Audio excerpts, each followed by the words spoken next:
Hi everyone, welcome to Veranda Race. English is easy. So இன்றைக்கி நம்ம என்ன பார்க்கலாம் அப்படின்னா இந்த கன்ஃபியூசிங் வேர்ட்ஸ், அதாவது ஜென்ரலாக நமக்கு நிறைய வெக்காபுலரியே கொஞ்சம் ப்ராப்ளமாக இருக்குது.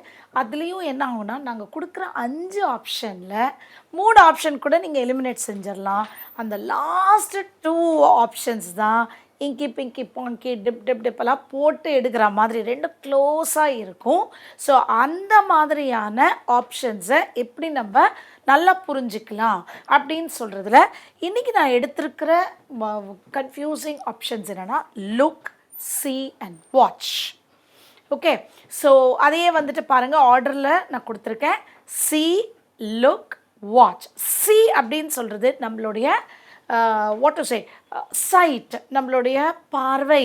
அது வெறும் இப்போ நம்ம பார்த்தோன்னு வச்சுக்கோங்களேன், நம்ம இப்போ ஒரு மானிட்டர் தான் பார்க்குறோம், ஆனால் பக்கத்தில் இருக்கிற ஒரு கிளாக்கோ இல்லை ஒரு ஏசி மெஷினோ இல்லை இன்னொரு டிவியோ நமக்கு பார்வையில் பட்டுகிட்டே இருக்கும். ஸோ இது நம்மளுடைய சென்சஸ் செய்யக்கூடிய அந்த அது சொல்லும்போது சி. அதை ஏன் உற்று பார்த்தீங்கன்னா, ஒரு பர்டிகுலராக ஸ்பெசிஃபிக்காக ஒரு பொருளை நீங்கள் பார்த்தீங்கன்னா, you look at the clock, you look at the picture அப்படின்னு சொல்கிறோம். ஒரு பொருளை உற்று பார்த்தீங்கன்னா அது லுக். அதை ஏன் ஒரு கேர்ஃபுல்லாக அனலைஸ் பண்ணுற மாதிரி செஞ்சீங்கன்னா அது வாட்ச். ஓகே மேம், எங்களுக்கு எப்படி மேம் தெரியும் அதில் லுக்கா சீயா வாட்சா அப்படின்னு நீங்கள் கேட்கும் பொழுது we need to understand the context. Okay, so இங்கே இந்த கான்டெக்ஸ்ட் ரொம்ப I think it is visible on the screen. So இங்கே பாருங்கள், இப்போ அந்த சி லுக் வாட்சே ஒரே சினாரியோ வச்சு நம்ம சொல்லியிருக்கோம். ஐ see a burglar in Mrs. Lee's house அப்படின்னா அங்கே ஒரு பர்க்லர் அப்படின்னா திருடன், கொள்ளைக்காரன். அங்கே யாரோ திருடுறாங்க அப்படின்னு எனக்கு தெரியுது அப்படிங்கிறது தான் C. Okay, come and look, there is a burglar in Mrs. Lee's house. இங்கே பாரு, அப்போ கவனித்து பாரு, உற்று பாரு, அந்த இடத்தை ஸ்பெசிஃபிக்காக பாருன்னு சொல்லும் பொழுது லுக். கம் அண்ட் சீன்னு சொல்ல மாட்டோம், கம் அண்ட் லுக். ஓகே, அதே interesting, I am going to watch him while I enjoy my coffee. But ஜென்ரலாக இந்த மாதிரி நம்ம சொல்ல மாட்டோம். I am going to watch him, C come watch him அப்படின்னு சொன்னால் இன்னும் 4 பேர் ஒரு போலீஸ் சொல்கிற வரைக்கும் அவரை நம்ம தொடர்ந்து பார்ப்பது, அதுதான் watch. Okay, so C, look, watch, அந்த ஒரு ஆர்டர்லேயே ஞாபகம் வச்சுட்டிங்கன்னா ரொம்ப ஈஸியாக இருக்கும். ஸோ அதை நான் இப்போ நம்ம ஒரு எக்ஸாம்பிளாக பார்த்தோம். இப்போ நான் அதையே ஏன்னா நீங்கள் பிடிஎஃபாக நீங்கள் இதை டவுன்லோட் செஞ்சால் இந்த எக்ஸாம்பிள் உங்களுக்கு இந்த எக்ஸ்ப்ளனேஷன் இருக்கும். So if you are talking about something that your eyes simply observe, நம்மளுடைய கண்ணின் பார்வை விஷனை பற்றி மட்டும் சொன்னீங்கன்னா அது C. If you are directing your eyes at something, உற்று ஒரு விஷயத்தை நீங்கள் நோக்கினீங்கன்னா அது look. If you are paying attention to something, அதாவது கவனித்து தொடர்ந்து பார்த்துட்டு இருந்தீங்கன்னா அதுக்கு watch, period of time. Is that clear? இதுதான் உங்களுக்கு clue. இப்போ நம்ம சில எக்ஸசைஸ் மூலமாக இதை நம்ம புரிஞ்சுக்கலாம். Okay, fill in the blanks with suitable words. So எல்லாமே அந்த லுக், சி, வாட்ச் தான். ஆனால் நாங்கள் இன்னும் நிறைய gaze, glare, stare, peek, peep அப்படின்னு சொல்லிட்டு நிறையா சினானிம்ஸ் இருக்குது. பட் இன்றைக்கி நம்ம இதை மட்டும் பார்க்கலாம். ஐ couldn't dash anything in the dark. So இப்போ இதை நீங்கள் எப்படி புரிஞ்சுக்கலாம் பாருங்கள். நம்ம இருட்டில் எனக்கு எதுவுமே தெரியலை. So we are just talking about the vision. அதை உற்று பார்ப்பதோ இல்லை தொடர்ந்து பார்ப்பதோ எதுவுமே இல்லை. இருட்டில் நமக்கு எதுவுமே தெரியாது. So I couldn't see anything in the dark. Okay, I don't dash soap operas. Soap operas அப்படின்னு சொல்கிறது ஒரு வெஸ்டர்னில் நம்மளுடைய மெகா சீரியல். ஸோ சோப் ஆப்பெராஸ்னால் இது எதுவும் nothing connected with soap or anything. Okay, so அவங்க அது அந்த மாதிரி சொல்லுவாங்க. நம்மளுடைய மெகா தொடர் அதுதான் சோப் ஆப்பெராஸ் வெஸ்டர்னில். அப்போ ஒரு டிவி, ஒரு மெகா சீரியலை எப்படி பார்ப்பீங்க? ஜஸ்ட்டு கண் இருக்குன்னு பார்க்க போகிறோமா, இல்லை அந்த இடத்த நோக்கி பார்க்க போகிறோமா, இல்லை தொடர்ந்து மெகா தொடர்? So watch. am I clear? Next, I am dash every single move you make. அப்படின்னு சொல்கிறாங்க. ஸோ நீ உன்னுடைய ஒவ்வொரு அடியையும் ஒவ்வொரு ஆக்ஷனையும் இதை நான் சொல்லும்பொழுதே வாட்ச் பண்ணிகிட்டே இருக்கேன். இது உங்களுக்குமே வந்துடும். ஏன்னா தொடர்ந்து ஒரு மூவியும் நான் பார்க்குறேன் அப்படின்னு சொன்னால் தொடர்ந்து. ஸோ சம்திங் இன் ப்ராக்ரஸ்னாலே watch. Dash at me very carefully. So என்னை கொஞ்சம் கவனித்து பாரு, என்னை நோக்கி பார், உற்று பார். Look at me. ஸோ அது கவனமும் சொல்லலாம். இந்த அட் சி அட் வராது, வாட்ச் அட் வராது. ஸோ லுக் அட் தான் உங்களுக்கு ஃப்ரேசல் வெர்பாக வரும். உற்று நோக்குவதற்கு look at. Okay, you need to dash in order to see. இப்போ பாருங்கள் எவ்வளோ ஒரு வாட் டு சே 2 வேர்டையும் யூஸ் பண்ணுறோம். ஒரு விஷயம் உனக்கு பார்வையில் படணும்னா நீ அதை நோக்க வேண்டும். இதுதான் அந்த சென்டென்ஸோட meaning.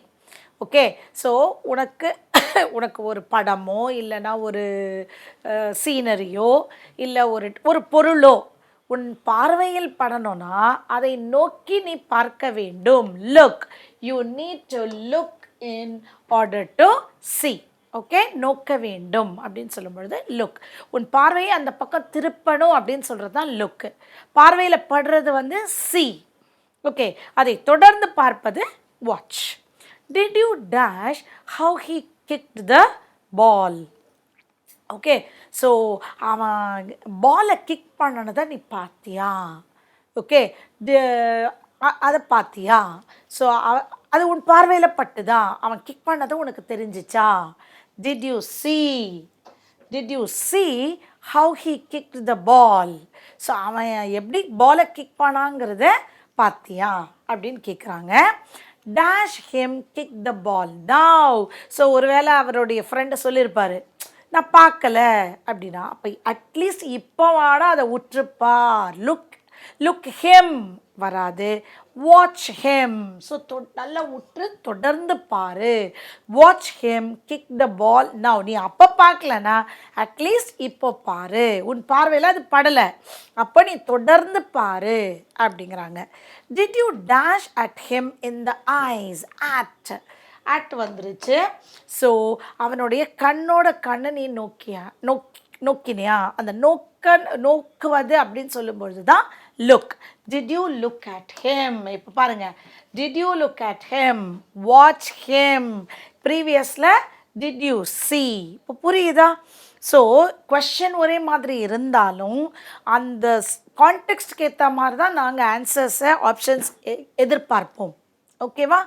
Can you dash the traffic sign from here? இப்போ நல்லா பாருங்கள், இங்கிருந்து உனக்கு பார்வை தெரிகிறதா? ஸோ கண்ணில் படுகிறதா? Can you see, not look. Can you see the traffic sign from here? இவ்வளோ தூரத்தில் இருக்கும், இங்கிருந்து அந்த சைன் உனக்கு தெரிகிறதா அப்படின்னு சொல்லும் பொழுது see. Okay, how for can you dash without classes? இதுவும் என்ன கேட்குறாங்க? ஒரு கண்ணாடியே போடாமல் உன்னால் எவ்வளவு தூரம் பார்வை தெரியும் கண்ணாடி இல்லாமல்? How for can you see? ஏன்னா எதையானும் பர்டிகுலராக நோக்க போகிறது இல்லை, அதை தொடர்ந்தும் கேட்கல. இட் இஸ் பார்வை. ஓகே, கிளாஸ் இல்லாமல் உன்னால் எவ்வளவு தூரம் பார்க்க முடியும் அப்படின்னு சொல்லிட்டு. Next, I don't want to play, I will just dash you. So games எப்போவுமே பிளேயிங் அப்படின்னு சொல்கிறது ஒரு temporary long activity. Okay, so எனக்கு நான் விளையாட போகிறதில்ல, நீ விளையாடுவதை பார்க்க போகிறேன். ஸோ விளையாடுவதுங்கிறது ஒரு பீரியடுக்கு வரும். So I will just watch you play. Okay, 12th, there is nothing to dash on TV. இந்த டிவி, சினிமா, சீரியல் இதெல்லாம் செய்யும் போதே தொடர்ந்து பார்க்குறோம். So watch, there is nothing to watch on TV. So டிவியில் பார்க்குறதுக்கு எதுவுமே இன்ட்ரெஸ்டிங்காக இல்லை அப்படின்னு சொல்கிறாங்க. Dash under the carpet and you will see how dirty it is. So கார்பெட்டை தூக்கி பார்த்தனா அதில் எவ்வளோ குப்பை இருக்குன்னு உனக்கு தெரியும். அப்போ ஸ்பெசிஃபிக்காக பர்டிகுலராக அந்த இடத்தை உன்னுடைய பார்வையை செலுத்துன்னு சொல்லும் பொழுது look. look under the carpet and you will see how dirty it is அப்படிங்கிறாங்க. Next 14th, he just stood there and dash me play. So இப்போ பாருங்கள், செகண்ட் டைம் வரும்பொழுது ஆட்டோமேட்டிக்காக உங்களுக்கே வந்துடும். ஸோ அவர் வந்து அங்கே சும்மா வெறுமை நின்றுட்டு இருந்து நான் விளையாடுவதை அவன் பார்த்து கொண்டிருந்தான். பாருங்கள், பார்த்து கொண்டிருந்தான், கொஞ்சம் time. So watch me play. Okay, next, I don't want to dash any dust on the kitchen counter. So kitchen counter மேலே எந்த குப்பையும் நான் பார்க்கக்கூடாது அப்படின்னா நம்ம பார்வையில் படக்கூடாது. I don't want to see. ஏன்னா நம்ம குப்பைன்னு உத்து பார்க்க மாட்டோம். குப்பையில் வேணா நீங்கள் எதாவது தேடினீங்கன்னா பார்ப்பீங்க. ஓகே, ஏன்னா இந்த டவுட் உங்களுக்கு வரும். ஸோ ஏன் மேம் நம்ம எதையான தொலைச்சிட்டோன்னா சில சமயம் குப்பையில் ஓப்பன் பண்ணி பட் இப்போ அப்படி சொல்லலை, என்னோடய பார்வையிலையும் எந்த டஸ்ட்டும் இருக்கக்கூடாது அப்படின்னு சொல்கிறோம். So it is just our vision. So the next set of confusing words பார்த்தீங்கன்னா affect versus effect. So again ஒரு 5 ஆப்ஷனில் 3 ஆப்ஷன் எலிமினேட் பண்ணிடுவீங்க. அந்த இடத்துல அஃபெக்ட் வரணுமா எஃபெக்ட் வரணுமாங்கிறதுல இங்கி பிங்கி பாங்கியில் நம்ம தடுமாறுவோம். So how to understand this அப்படின்னு பாருங்கள். எஃபெக்ட் வந்து ஆல்மோஸ்ட் நவுனாக வரும். அதாவது ஒரு ரிசல்ட், ஒரு விஷயத்தோட ஒரு ஒரு ஒரு நல்லதோ கெட்டதோடைய விஷயத்தோடைய முடிவு, எண்ட் ரிசல்ட், ஓகே, அதோடைய கான்சிக்வென்ஸ், அப்படி வரும் பொழுது it is effect. The effect of the volcano was big. Okay, affect of the volcano, ஏன்னா அஃபெக்ட் வந்து வேர்ப். ஸோ ஒரு ஆக்ஷன் வந்து ஆஃப் த வராது. ஸோ வால்கனோவுடைய ரிசல்ட் வந்து மிகப்பெரியது அப்படின்னு சொல்லும் பொழுது எஃபெக்ட். அதே வந்து ஒரு அஃபெக்ட் அப்படின்னால் verb, change or influence. Okay, an active volcano affects the surroundings. Subject verb agreementல பாருங்க, affects அப்படின்னு volcano வந்து சரௌண்டிங்ஸ் எல்லாம் சேஞ்ச் பண்ணிடுச்சு அப்படின்னு சொல்கிறோம். ஸோ அஃபெக்ட் வர்சஸ் எஃபெக்டை ஒரு சென்டென்ஸை எப்படி புரிஞ்சுக்கலாம் அப்படின்னு பாருங்கள். The teacher's words had a startling dash on the boy. So நல்லா பாருங்கள், ஸ்டார்ட்லிங் இது வந்து அட்ஜெக்டிவ், ஒரு ஒரு பெரிய தாக்கத்தை ஏற்படுத்தியது, பெரிய தாக்கம், இம்பேக்ட். ஸோ இது அட்ஜெக்டிவ்னா அந்த இடத்துல நமக்கு நவுன் தேவை. So effect. ஸோ பாதிப்பு அடைந்த பிறகு சொல்வது எஃபெக்ட், அது நடக்கும்போதே சொல்வது அஃபெக்ட். ஓகே, இது 2-3 எக்ஸ்பிளனேஷன் கொடுக்குறேன். எதை வந்து யாரால் ரிலேட் பண்ண முடியுதோ அப்படி புரிஞ்சுக்கோங்க. The dash of the demonstration was negligible. So ஒரு டெமான்ஸ்ட்ரேஷன், ஏதோ ஒரு டெமோ கொடுத்துருக்காங்க, நெக்லிஜிபிள் அப்படின்னா ரொம்ப ரொம்ப வேல்யூ இல்லை, இம்பார்ட்டன்ஸ் இல்லை அப்படின்னு சொல்கிறாங்க. அந்த டெமோவுடைய பாதிப்பு, result. So again it is effect. ஏன்னா இங்கே உங்களுக்கு வேர்ப் வந்துருச்சு. ஸோ நீங்கள் ஒரு கிராமர் வச்சும் புரிஞ்சுக்கலாம், இல்லைன்னா எண்ட் ரிசல்ட் முடிவடைந்த பிறகு எஃபெக்ட்டு, அது நடக்கும்போதே இருக்கிறது அஃபெக்ட், அப்படி புரிஞ்சுக்கலாம். இல்லை நவுன் ஆர் வேர்ப் அப்படி வச்சு புரிஞ்சுக்கலாம். Okay, to you think your new job well? So this is a model verb. இதற்கு பிறகு நமக்கு ஒரு V1 தேவை. ஸோ வேர்ப் அப்படின்னு சொல்லும் பொழுது அஃபெக்ட். ஸோ அப்போ அதோட மீனிங் பாருங்கள், உன்னுடைய ஃபேமிலி லைஃபை இது சேஞ்ச் செய்யுமா? சேஞ்ச் அப்படிங்கிற மீனிங் வரும் பொழுது அஃபெக்ட். சேஞ்சை கொடுத்து முடிஞ்சிருச்சுன்னா effect. Okay, next question. I try to dash my little sister in a positive way. Okay, so டூக்கு பிறகும் நமக்கு ஒரு V1 இல்லைன்னா ஜெரண்ட். ஸோ ஒரு வேர்ப் ஃபார்ம் தான் தேவை. So I try to affect my little sister in a positive way. அஃபெக்ட்னா ஏதோ ஒரு இன்ஃப்ளூயன்ஸ் செய்ய விரும்புகிறேன், ஒரு சேஞ்சு, மாறுதலை ஏற்படுத்த விரும்புகிறேன், அதையும் ஒரு பாசிட்டிவ் மாறுதலை ஏற்படுத்த விரும்புகிறேன். I am angry about the dash of all this construction. I am angry about இந்த கன்ஸ்ட்ரக்ஷனுடைய பாதிப்பு, அதாவது எண்ட் ரிசல்ட் இது வந்து என்னை கோபமடைய செய்கிறது. ஸோ எஃபெக்ட் ஆஃப் இந்த கன்ஸ்ட்ரக்ஷனுடைய முடிவு, அதோடைய ரிசல்ட், அதோடைய இம்பேக்ட் எனக்கு கோபம் ஏற்படுத்துகிறது. ஸோ verb noun வச்சு நீங்கள் புரிஞ்சுக்கலாம்.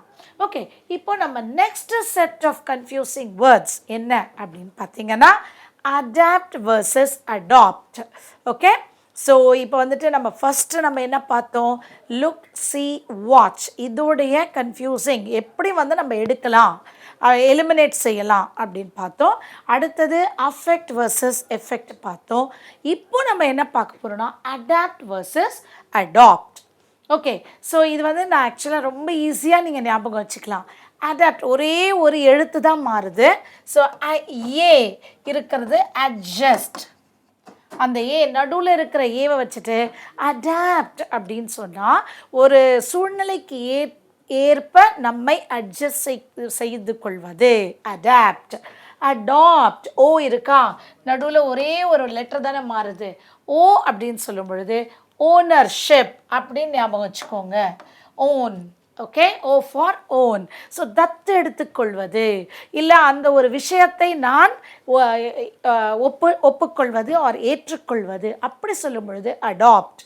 ஓகே, அட்ஜஸ்ட் செய்வது adapt. So this is very easy for me to remember.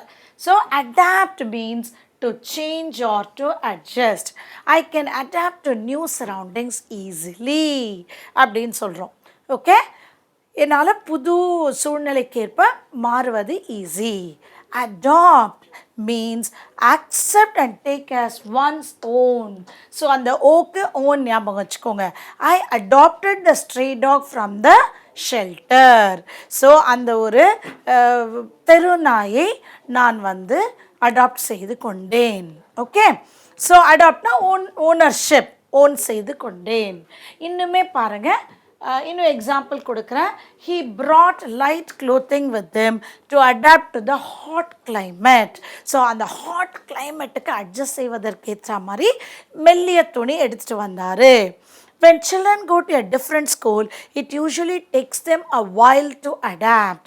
So ஒரு புது ஸ்கூலுக்கு அவங்க ஒரு வேறு விதமான ஸ்கூலுக்கு குழந்தைங்க போகும் பொழுது அவங்களுக்கு அதை அட்ஜஸ்ட் செய்வதற்கு சில டைம் எடுக்கும் அப்படின்னு சொல்லி. Adapt means to change your habits and own something, புதுசாக ஒன்றை ஏற்றுக்கொள்வது. he decided to stay and adopt the lifestyle. இப்போ பாருங்கள், அடாப்ட்னு சொன்னார்னா அவர் அட்ஜஸ்ட் செய்கிறாரு. அடாப்ட் அப்படின்னா அந்த லைஃப் ஸ்டைலை அவர் ஏற்றுக்கொள்வது, ஓனர்ஷிப்ஸை எடுப்பது. புரியுதா? To take another persons. So அதாவது ஏன்னா வேறு விதமான எப்போவுமே குழந்தைங்களை தத்தெடுப்பதோ இல்லை ஒரு பெட்ஸை தத்தெடுப்பது மட்டும்தான் அடாப்ட். அது ஈஸியாக உங்களுக்கு புரிஞ்சிடும். பட் இந்த இடத்துல புரிஞ்சுக்கோங்க, அது அடாப்ட்னா அடாப்ட் டுன்னு வரணும். ஓகே, அட்ஜஸ்ட் இது வந்து அட்ஜஸ்ட் இல்லை, அவருக்கு ரொம்ப பிடிச்சி இதை அவர் எடுக்கிறாரு, ஒற்றுக்கொள்வது. Okay, the couple decided to adopt a child. ஒரு குழந்தையை தத்தெடுத்துக்கொள்ள அவங்க முடிவு செஞ்சாங்க. இப்போ வாங்க அடாப்ட் வர்சஸ் அடாப்ட் புரிஞ்சிச்சா? So I will give you the explanation in Tamil. So நீங்களாவே எடுக்கணும்.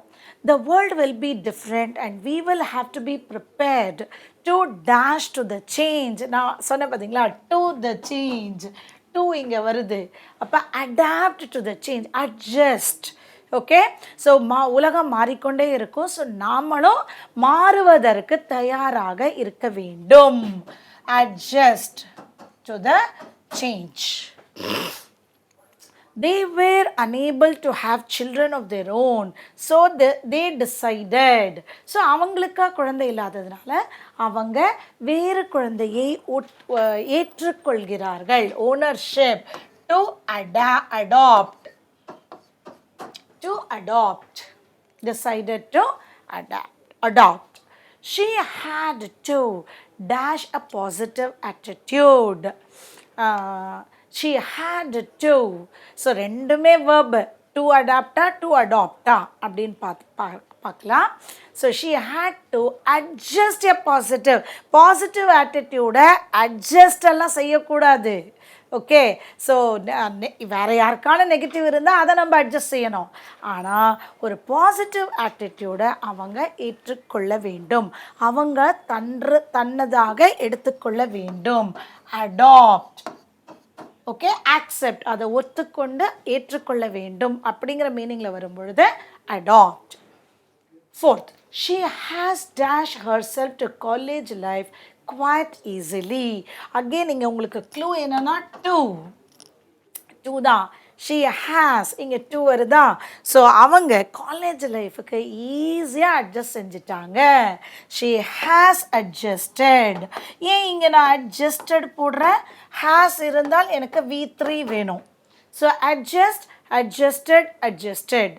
Adapt, adopted, adopted. So she has adjust. Okay, இங்கே பாருங்கள், அட்ஜஸ்ட்டுக்கு இங்கே நாம் அடாப்ட் போடணும். ஓகேவா? We will have to be prepared to adapt to the change. She has adjusted. She has adapted. இப்போ புரியுதா? ஒரு கிளாஸ்லேயோ இல்லை ஒரு ஃபில்லர்ஸ்லேயோ இந்த மாதிரி இருந்துச்சுன்னா நீங்கள் இந்த அட்ஜஸ்ட் அப்படின்னு சொன்னீங்கன்னா அந்த இடத்துல அடாப்டட். ஓன் பண்ணாங்க அப்படின்னு சொன்னாங்கன்னா அக்செப்ட், ஓன் பண்ணாங்க அப்படின்னா அடாப்ட். ஸோ அதோடைய V2, V3, V1 or verb ing பார்க்கணும். Fifth, in general, however, builders now have been content to preserve or to dash the traditional models. So again பாருங்க, or to dash the. So இப்போ பொதுவாகவே filters எல்லாம் வந்துட்டு அவங்க பழைய models, traditional மாடல்ஸை எடுக்கிறதுக்கோ இல்லை preserve, பாதுகாப்பதற்கோ ரெடியாக இருக்காங்க. அடாப்ட், அவங்க அதை ஃபாலோ செய்வது, ஒத்துக்கொள்வது, ஏற்றுக்கொள்வதுன்னு வரும்பொழுது adopt. Okay, it had been Ashok who convinced her to take the risk and dash Suja. So சுஜாங்கிறது ஒரு பெயர், ஒரு ப்ராப்பர் நவுன். அப்போது அந்த சுஜாங்கிறது ஒரு பெண்ணாக இருக்கலாம், இல்லை ஒரு பெண் குழந்தையாக இருக்கலாம். ஸோ அவர் வந்து இன்னொரு அவங்க மனைவியாக இருக்கணும், அவங்கள வந்துட்டு இந்த ரிஸ்க் எடுத்து நம்ம வந்துட்டு அடாப்ட். இல்லை சுஜாங்கிறது ஒரு பெட் டாகா கேட்டாக கூட இருக்கலாம். ஒற்றுக்கொள்வதற்கு, ஏற்றுக்கொள்வதற்கு அப்படின்னு சொல்லும் பொழுது ரொம்ப டைம் ஆச்சு, இந்த ரிஸ்க் எடுத்து நம்ம ஏற்றுக்கொள்ளலாம் அப்படின்னு அசோக் சொன்னார். அப்படிங்கும்போது adopt Suja. How long would it take her to dash to this culture? பின்னால் நல்லா பாருங்கள், பின்னால் ஒரு வந்தாலே அட்ஜஸ்ட். ஓகே, இந்த கல்ச்சருக்கு அவங்க மாறுவதற்கு எத்தனை நேரமாகும், எத்தனை காலமாகும், ஹவு லாங் அப்படின்னு சொல்லும் பொழுது அட்ஜஸ்ட் டு, அடாப்ட் டு. புரியுதா? ஸோ இது வந்து நீங்கள் அந்த meaning or with the grammar you can easily understand. So again இதுக்கும் நான் 3 க்ளூஸ் கொடுக்குறேன். மிடில் லெட்டர் ஏ இருந்தால் அட்ஜஸ்ட், ஓ இருந்தால் ஓன், அந்த ஒரு க்ளூ ஞாபகம் வச்சுக்கலாம். இல்லைன்னா பின்னால் ஒரு வந்தால் அடாப்ட் டு, இது ஃபிக்ஸட் ப்ரிப்போசிஷன், இதை வச்சு நீங்கள் ஞாபகம் வச்சுக்கலாம். மூன்றாவது வித் த கான்டெக்ஸ்ட், ஒத்துக்கொள்வது, ஏற்றுக்கொள்வது அப்படின்னால் அடாப்ட், அட்ஜஸ்ட் செய்வது அப்படின்னால் adapt. Okay, the camera has been dashed for underwater use. The camera has been adjusted for underwater use or has been owned for underwater use. So the camera has been adopted. Okay, so underwater use-க்கு ஆக இந்த camera ஏற்றுக்கொள்ளப்பட்டது. This is a passive voice. Okay, ஒரு water கன்சம்ஷனை monitor செய்வதற்காக இந்த camera ஏற்றுக்கொள்ளப்பட்டது. Okay, so இந்த வீடியோவில் நம்ம பார்த்தீங்கன்னா confusing words for your clause or fillers அதை நம்ம பார்த்துருக்கோம். So 3 sets of confusing words பார்த்துருக்கோம். One is look, see, watch. இன்னொன்று வந்து accept, affect versus effect. மூன்றாவது adapt versus adopt. ஸோ இந்த வீடியோ உங்களுக்கு ஒரு vocabularyயில் இருக்கக்கூடிய ஒரு கன்ஃபியூஷனை நல்ல அந்த கன்ஃபியூஷன் இல்லாமல் ஒரு கிளாரிட்டி கொடுக்குன்னு ஐ திங்க். அண்ட் இந்த மாதிரியான வீடியோஸ் உங்களுக்கு ரொம்ப ரொம்ப யூஸ்ஃபுல்லாக, ஹெல்ப்ஃபுல்லாக இருக்கும்னு நான் நம்பிட்டுருக்கேன். I'll meet you all in the next video with the next set of questions. Till then, bye. Thank you.